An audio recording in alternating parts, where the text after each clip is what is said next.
Le football est le sport collectif le plus populaire en Afrique, avec sa plus grande compétition qui est la Coupe d'Afrique des Nations, qui se déroule d'ailleurs présentement en Afrique du Sud. De la première CAN à aujourd'hui, quels ont été les parcours des plus grandes équipes ici en Afrique? Comment le football africain se développe-t-il aujourd'hui? Voilà quelques-unes des questions que nous allons essayer de vous répondre aujourd'hui sur ce plateau de Agoraji. Mesdames et messieurs, bonjour et bienvenue dans notre émission 100% faite par les jeunes et pour les jeunes. Pour en parler aujourd'hui, je suis avec des sportifs et des dirigeants, bien sûr, du football. Tout d'abord, à ma gauche, je suis avec Yacouba Dansogo. Bonjour Yacouba. Bonjour. Yacouba Dansogo, vous êtes le chef d'Export ici à Africa Télévision. Vous présentez l'émission Shoot tous les mardis à partir de 22h15. Également, actuellement, vous êtes sur l'émission Ça se passe en Afrique du Sud tous les soirs à partir de 21h30. Tout à fait. Merci d'être là. Également, à ma droite ici, je suis avec Monsieur Albert Fall. Monsieur Albert Fall, vous êtes journaliste sportif. Vous travaillez au niveau de la Radio Liberté. Effectivement, et je suis dans le domaine du sport comme vous venez de l'annoncer tout à l'heure. D'accord, merci d'être venu. Et toujours sur ce plateau, je suis également avec Amadi Dessé Sissogo. Amadi Dessé Sissogo est le secrétaire administratif adjoint du club olympique de Bamako. Monsieur Sissogo, bonjour. Oui, bonjour. Merci d'être là sur ce plateau. Merci à vous aussi. Et également, pour finir, nous sommes avec Cheikh Oumar Konté. Cheikh Oumar Konté est également journaliste sportif. Il est aussi au niveau de la Fédération malienne de football. Il est de la commission média. Bonjour, monsieur Konté. Bonjour, monsieur. Alors, merci à vous d'être là sur ce plateau de Agoraji. Nous allons tout à l'heure rentrer dans le corps du débat, mais bien avant de la première CAN qui s'est déroulée en 1957 à aujourd'hui. Comment la CAN s'est déroulée pendant toutes ces périodes-là? L'histoire, on revient là-dessus et c'est dans notre enquête de la semaine qui nous a été réalisée par nos confrères, bien sûr, de la République démocratique du Congo. Nous suivons cet extrait et juste après, on se retrouve. C'est parti.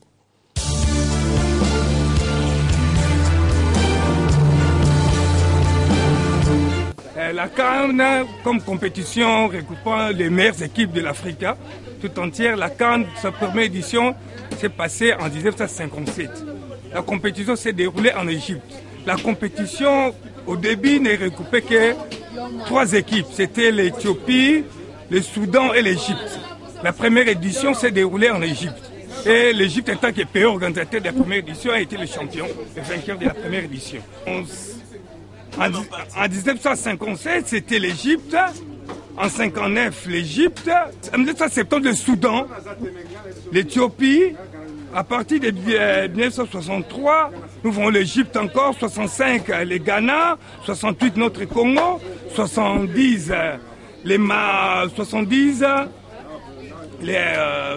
le Soudan, 72 Congo-Brazzaville, 74 Congo-Kinshasa, 76 le Maroc, 78 les Ghana, 80 le Nigeria, 82 les Ghana, 84 le Cameroun, 86 l'Égypte, 88 le Cameroun, 90 l'Algérie, 92 la Côte d'Ivoire, 94 le Nigeria, 96 l'Afrique du Sud, 98 l'Égypte, 2000 le Cameroun, 2002 le Cameroun, 2004 la Tunisie, 2006 l'Égypte, 2008 l'Égypte, 2010 l'Égypte, 2012 la Zambie. Aujourd'hui nous sommes en 2013.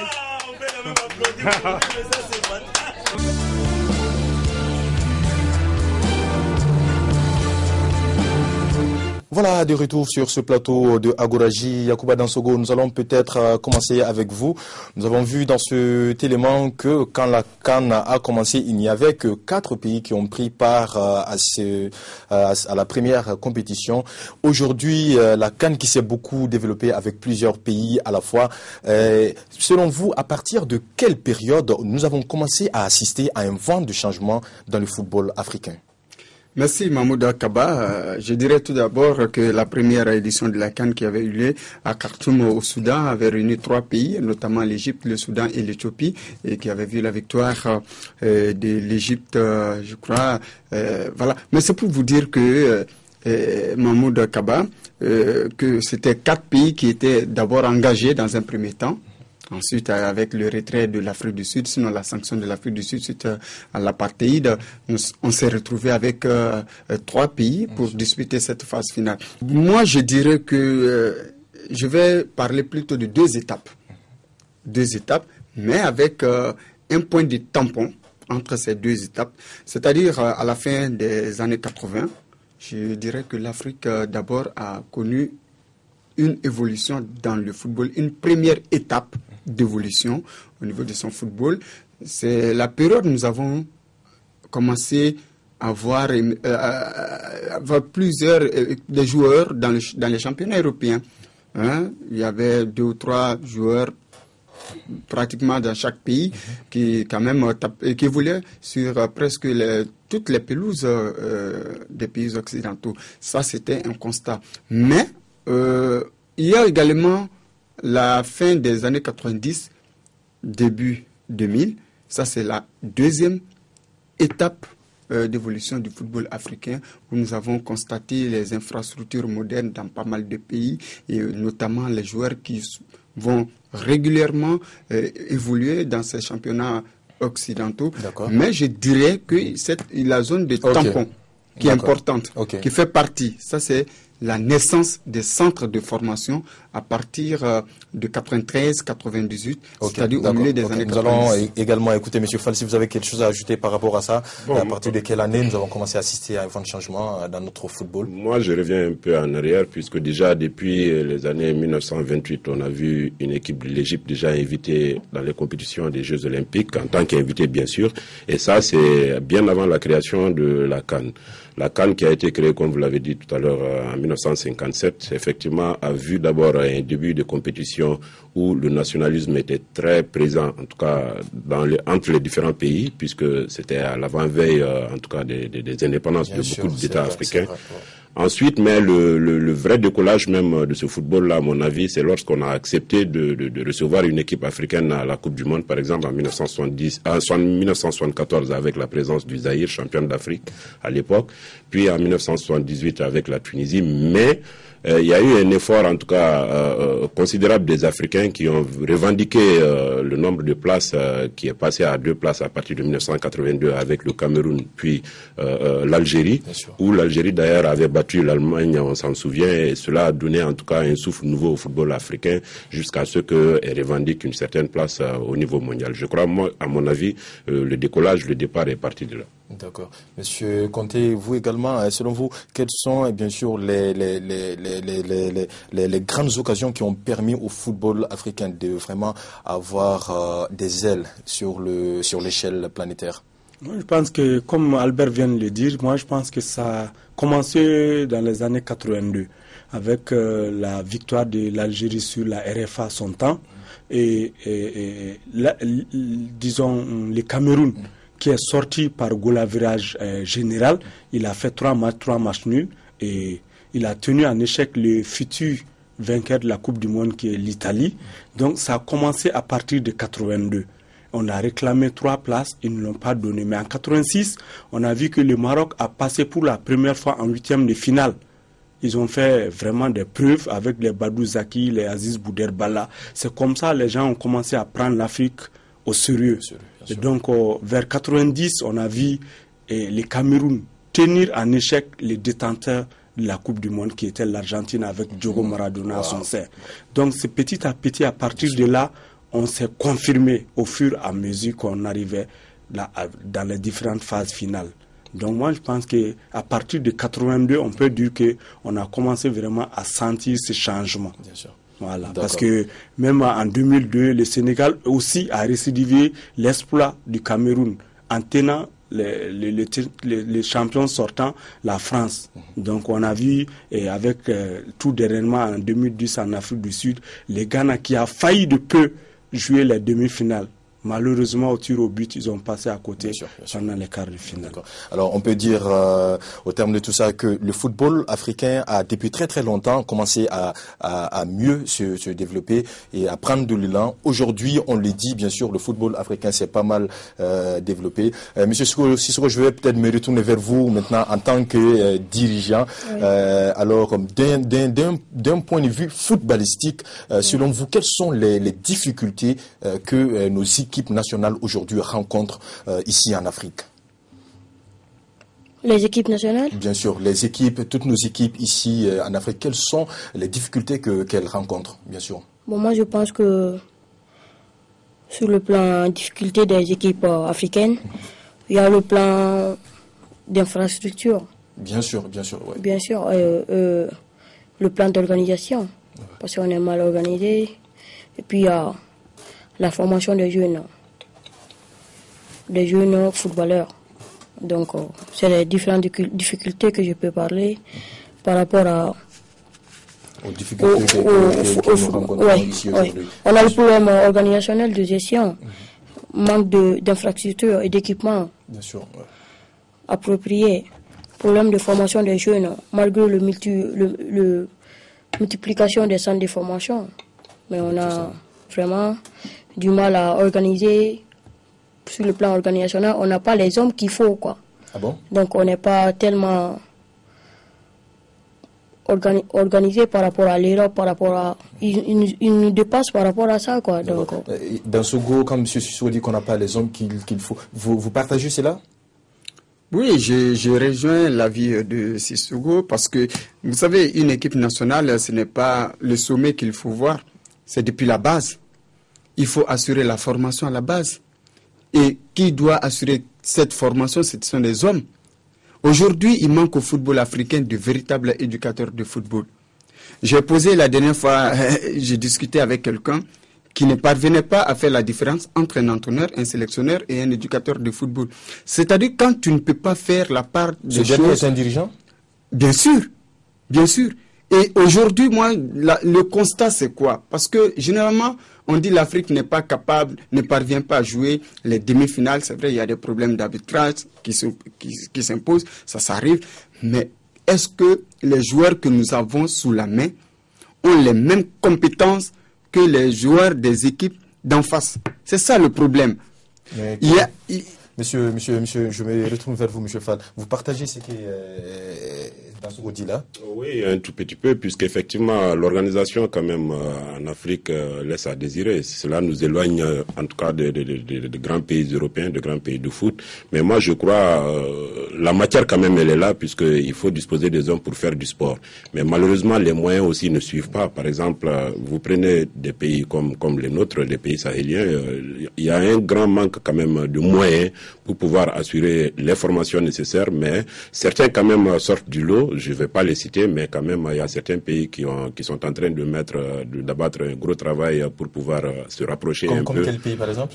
Je cite le cas du Mali où quand même depuis 4 ou 5 ans maintenant, beaucoup de formations se font à tous les niveaux, chez les arbitres, les entraîneurs, même les journalistes. Mais jusque là, il doit y avoir beaucoup de moyens qui doivent suivre pour que ces formations-là puissent apporter quelque chose de réel. Mais maintenant, une organisation au niveau du football de base, comme l'a dit Yakou, je partage parfaitement son avis quand il dit que il faut aller à la base réellement pour former les jeunes qui sont les futurs de demain. Parce qu'en Europe, en effet, il s'agit de cela. Toutes les équipes du monde, toutes les équipes, les grandes équipes européennes ont quand même un centre de formation sur lequel ils se basent pour pouvoir développer leur club. Et on l'a vu à chaque fois, l'exemple du Barça est là. On l'a vu à chaque fois, le résultat, il est patent, il est sur le terrain. L'Ajax d'Amsterdam, il y en a beaucoup, même l'AS Nancy Club, l'AS Nancy Lorraine en France, qui fait partie des petits budgets de la Ligue 1 française, mais quand même, qui parvient chaque année à faire émerger des jeunes, quand même, qui vont se faire connaître. Mais malheureusement, c'est ce qui manque à l'Afrique. On a toujours besoin, on est toujours pressé de faire sortir des petits jeunes pour les faire vendre en Europe, que de leur assurer d'abord ici en Afrique une formation de base réelle afin que ces jeunes-là puissent se développer dans l'avenir. Malheureusement, c'est ce qui manque et malheureusement, nos dirigeants ne parviennent pas à le comprendre ainsi. D'accord. Monsieur Conté, nous allons maintenant descendre sur le terrain. On le dit souvent qu'il y a un manque de jeu collectif entre nos joueurs, que c'est l'un de nos problèmes. Cela est-il vrai? Oui, bon, comme ils viennent le dire, moi je pense que ça, c'est quoi d'abord? La faute incombe aux dirigeants. Comme Yakou aussi a signalé, ça dit il faut travailler à la base. Un éducateur, un moniteur. Donc il faut travailler. Donc, tout va de la base alors. Tout va de la base. Mais maintenant, il faut avoir. C'est une question de génération.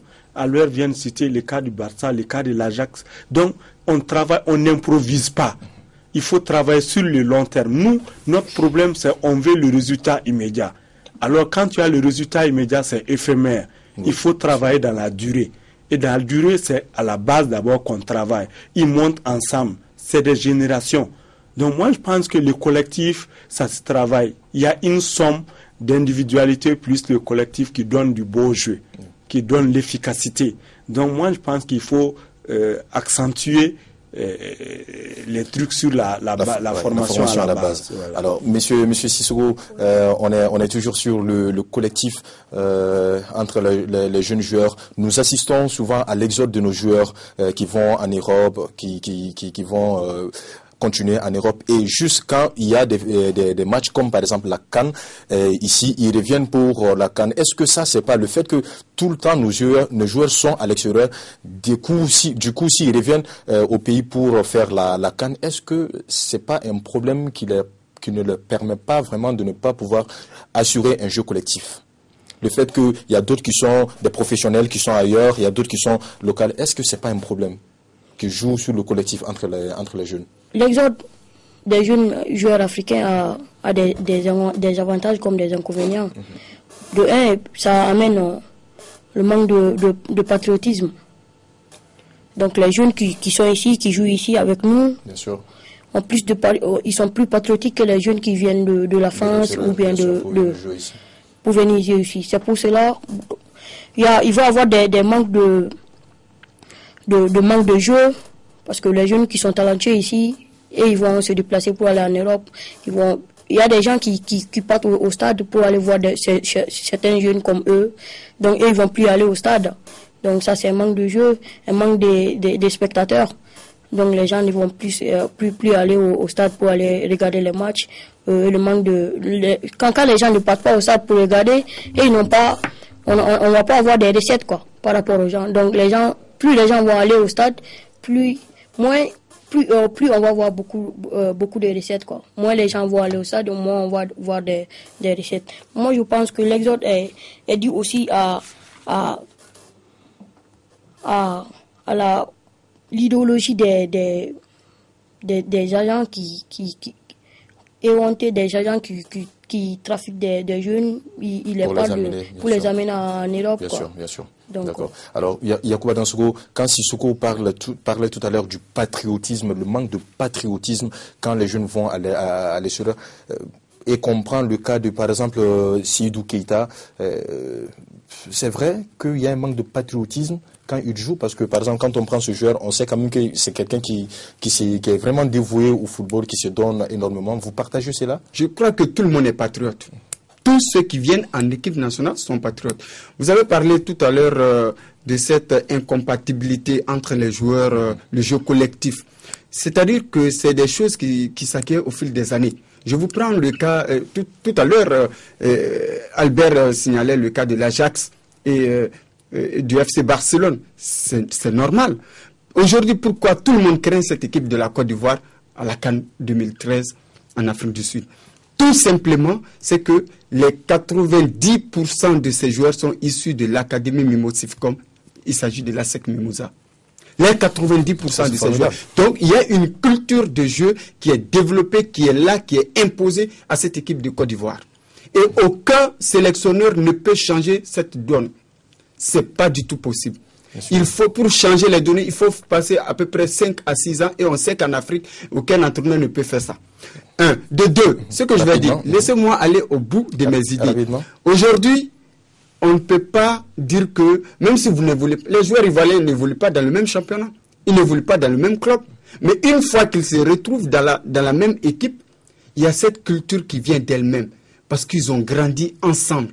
ils ont développé ce football-là ensemble. Donc, si je comprends bien, c'est important que les jeunes puissent jouer, avoir une formation de base ensemble tout à dans fait. le pays. Aujourd'hui, c'est important. Aujourd'hui, vous prenez le cas de l'Espagne. L'équipe on va aller avec M. Conté. C'est le jeu du Barça qui est là.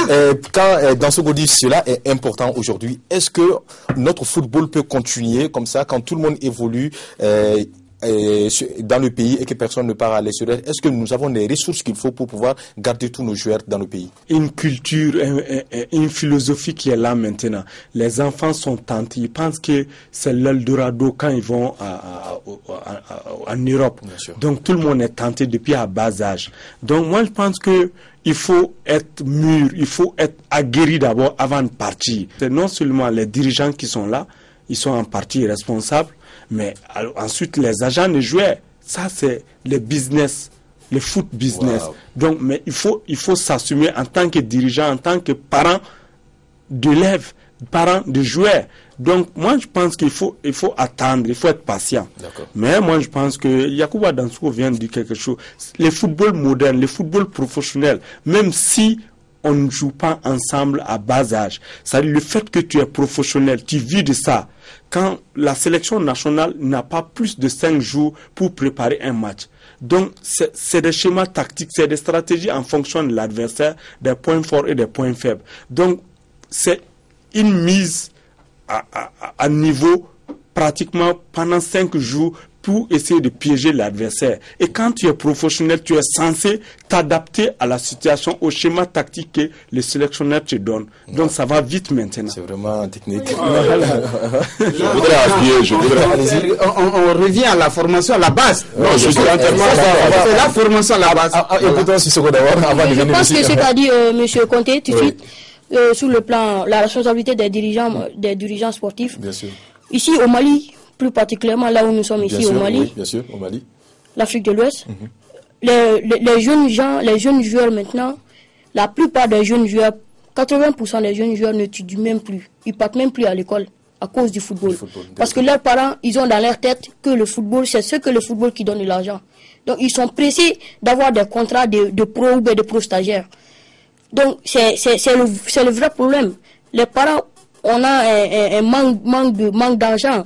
On est dans un pays pauvre, bien sûr. Ouais. Donc les gens, quand ils voient à la télé, les parents des joueurs, quand ils voient à la télé des joueurs quand ils entendent les joueurs qui ont bien de l'argent, qui ont plus d'1 million d'euros par mois, donc ils sont tentés de laisser les enfants aller en Europe pour signer des contrats. Oui, moi je suis pas tout à fait d'accord avec ce que dit Sissoko, parce que nous constatons aussi qu'en Afrique et particulièrement au Mali, nous avons des dirigeants aussi qui sont beaucoup plus tentés à avoir des joueurs qui peuvent vendre pour bénéficier de l'argent. Ça aussi on le voit dans le c'est pas les joueurs seulement qui sont pressés d'aller monnaie leur talent ailleurs, mais nous constatons aussi que des dirigeants ont besoin aussi des joueurs confirmés pour pouvoir les vendre et recevoir de l'argent.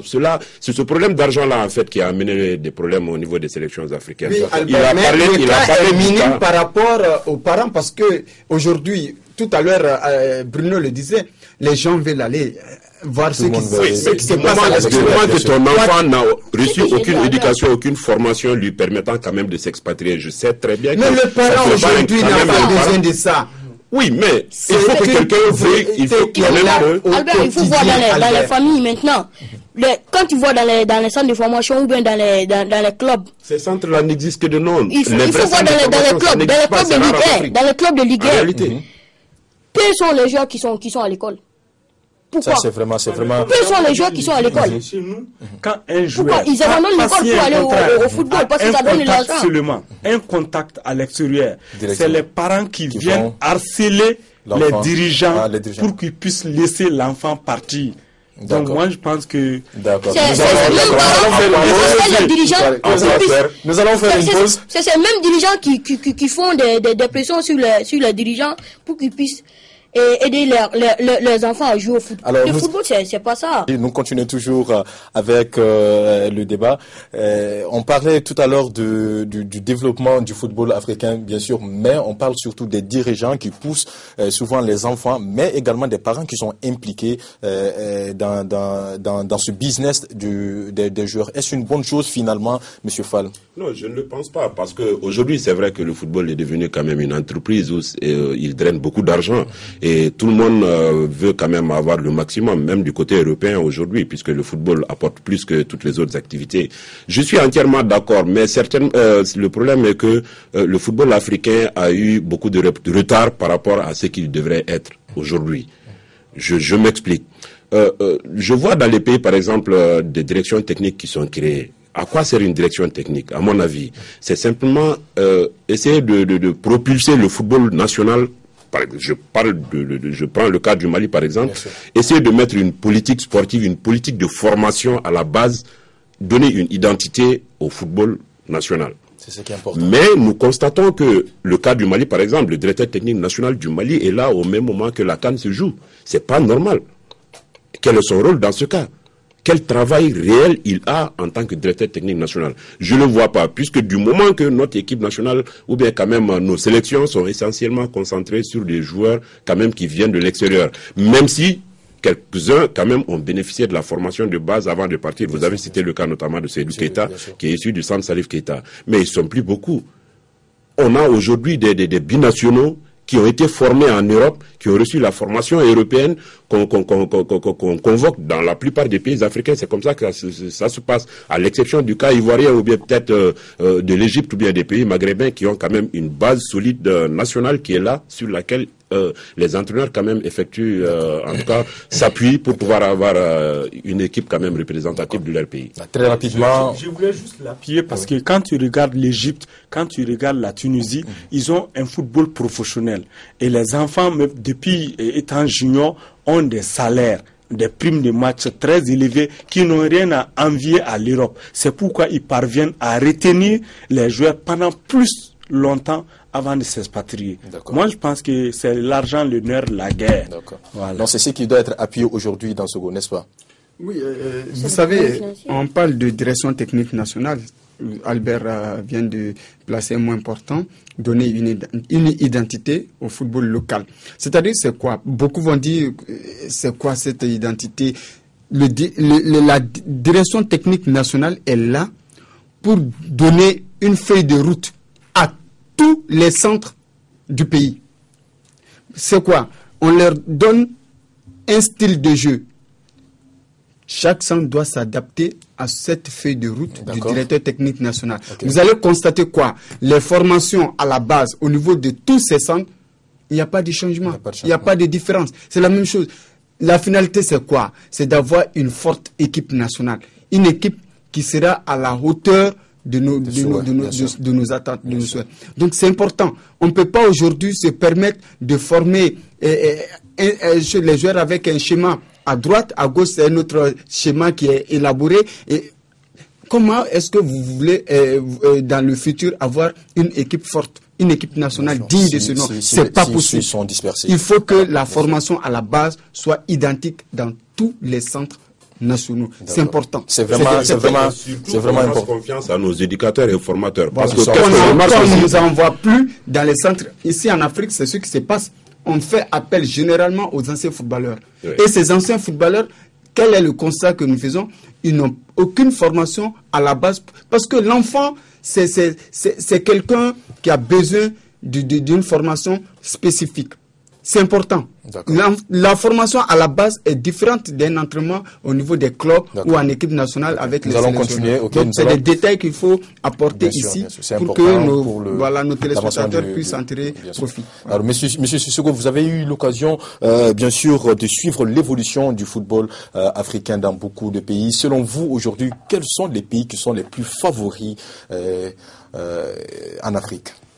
Bon, quand on parle des équipes favorites en Afrique, on parle éventuellement de la Côte d'Ivoire, que tout le monde pense, qui est parmi les favoris. D'accord. Et quelle équipe encore?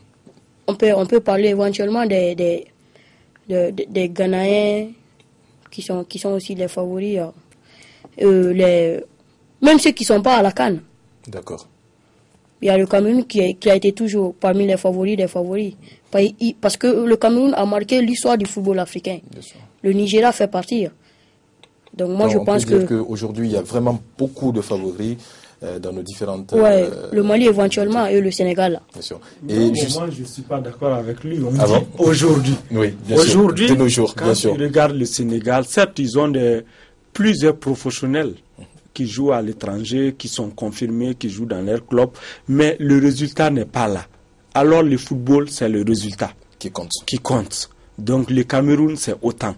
Donc pratiquement aujourd'hui, on peut parler de la Côte d'Ivoire, on peut parler du Ghana, on peut parler de la Zambie et même du Mali éventuellement. Donc pratiquement, moi je dis que c'est eux les favoris. Il peut y avoir des surprises. Sinon, aujourd'hui, à l'heure actuelle, c'est les favoris. D'accord. Alors, nous allons partir avec notre ghetto de la semaine. On parle des favoris, bien sûr, mais nous également, nous sommes sortis, nous avons rencontré plusieurs jeunes qui ont donné leur point de vue sur la Coupe d'Afrique des Nations qui est en train de se dérouler actuellement en Afrique du Sud. On les a demandé qui pourra remporter la Coupe de cette année, la Coupe 2013. Ils nous ont donné leur point de vue. Vous serez surpris. Suivons cet élément dans notre rubrique de la semaine. Bienvenue dans le ghetto. À suivre.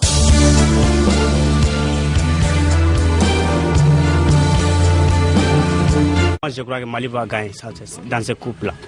Et ce n'est rien d'autre que le Mali? Ghana. Le Mali? Comme vous le savez, sans exception, cette année, c'est l'année du Mali. Le trophée sera ici au Mali pour le retour de la paix, Inch'Allah. Le Mali. Je crois que le Mali va emporter. Oui, si s'applique bien, mais si s'amuse, ils ne pourront pas emporter. La Côte d'Ivoire. Oui. Le Mali.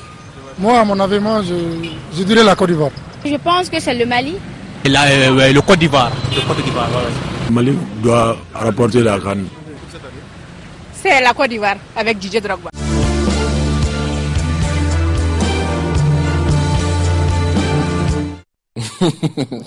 La Côte d'Ivoire avec Didier Drogba. Alors nous sommes presque à la fin de cette émission. Monsieur Fall, vous allez peut-être commenter ce reportage-là. Alors généralement on parle du Mali, de la Côte d'Ivoire. Pensez-vous que ce sont les deux pays favoris de cette CAN? Non, bon, en réalité, ceux qui parlent du Mali, je les comprends, c'est normal puisque nous sommes tous Maliens. On aurait souhaité vraiment les voir même ramener cette coupe pour beaucoup de raisons.